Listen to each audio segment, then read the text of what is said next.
All right, let me guess. You've been overthinking pretty much everything, every little thing, right? From whether you said thanks too many times, someone you like reading your text and then taking forever to reply. Sound familiar? Well, in the next few minutes, I'm going to be showing you how to stop all that mental chaos and finally take control of all your thoughts.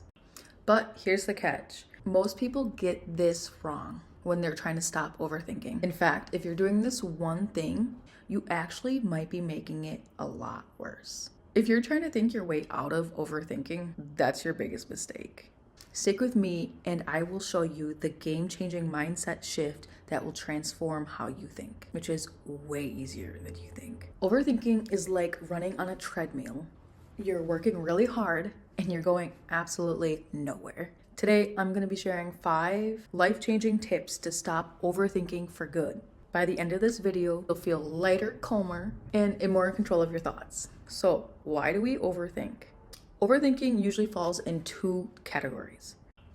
One is ruminating, replaying the past on a mental loop. Like, why did I say that stupid thing at work? And 2, worrying, imagining every worst case scenario. Like, what if this happens? Or what happens if this project fails and I have to move back to my parents' house at 40 years old? It's like when you're laying in bed trying to go to sleep and all your thoughts gather at the most inappropriate times and you're just laying in bed thinking about all the dumbest shit. Remember that embarrassing time in high school when you got your period and you had no idea what a period was? So then you literally go to the health room teacher and you say, hey, I think I'm dying. And then you're literally made fun of for the rest of your high school days because you literally have never had the birds and the bees and even the period talk from your parents. Why I decided to lay in bed and worry and stress over that at 2, 3, 4 in the morning? No clue. But thank you, brain. So here's the reality. Overthinking is your brain's way of trying to protect you. It's trying to solve problems for you, but it doesn't know when and where to stop. So let's teach your brain how to chill out. If you're new here, my name is Florentina, or Tina for short, and on this channel we talk about mental health, self-improvement, relationships, narcissism, and so much more.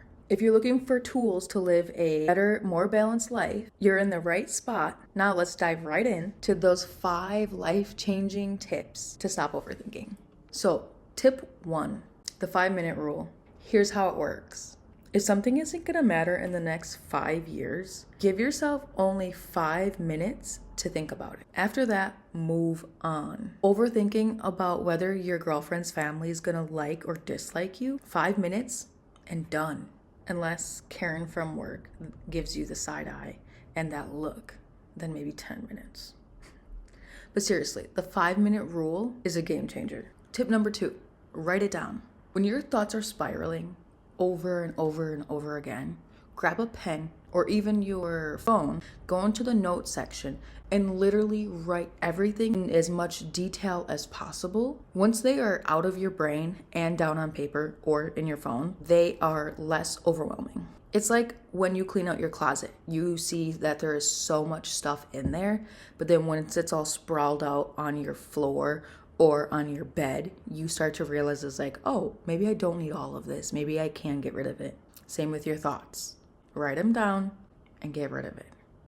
Tip number 3, move your body. Sometimes your brain just needs a hard reset. Moving your body can snap your brain out of overthinking just like that. Go for a walk, do some jump rope, do some jumping jacks, or turn on your favorite song and dance like nobody's watching. For me, it's dancing in the kitchen to oldies or Smell the Product. Is it pretty? Probably not. And my daughter more than one time has told me and humbled me that it's not a beautiful sight. Tip number 4, question your thoughts. Not every thought that we have is true. When you catch yourself overthinking, pause and ask yourself, is this actually true? Or am I just making it up? Most of the time when we overthink, it is based on assumptions and not facts. Like when your friend doesn't text you back and you automatically assume they're probably mad at me. Reality check, they're probably just really busy or binge watching their favorite Netflix show. Tip number 5, practice imperfection. Overthinking loves perfection. But here's the thing, done is better than perfect. People do not notice the tiny details that you are obsessing over. They too are busy overthinking their own lives. Think about it. Do you honestly remember what your best friend was wearing last Tuesday? No, exactly. Nobody is paying as much attention as you think they are. Like, really. I'm gonna give a bonus tip because why not? Sometimes the best way to deal with overthinking is to laugh at how ridiculous at some of the things you've been overthinking lately. Like, why am I overthinking this guy's text from 3 weeks ago? It's kind of funny when you think about it. It's kind of like making fun of your own brain, labeling it as drama queen Deborah or something like that. Every time you catch yourself spiraling, just say, okay, Deborah, we get it. Calm down. So let's recap. 1, use the 5-minute rule. 2, write it down. 3, get moving. 4, question your thoughts. 5, embrace imperfection. And 6, laugh it off because life is too short. What tip are you guys trying first? Let me know in the comments. Don't forget to like this video, subscribe for more tips, and share it with someone who needs to stop overthinking. See you next time.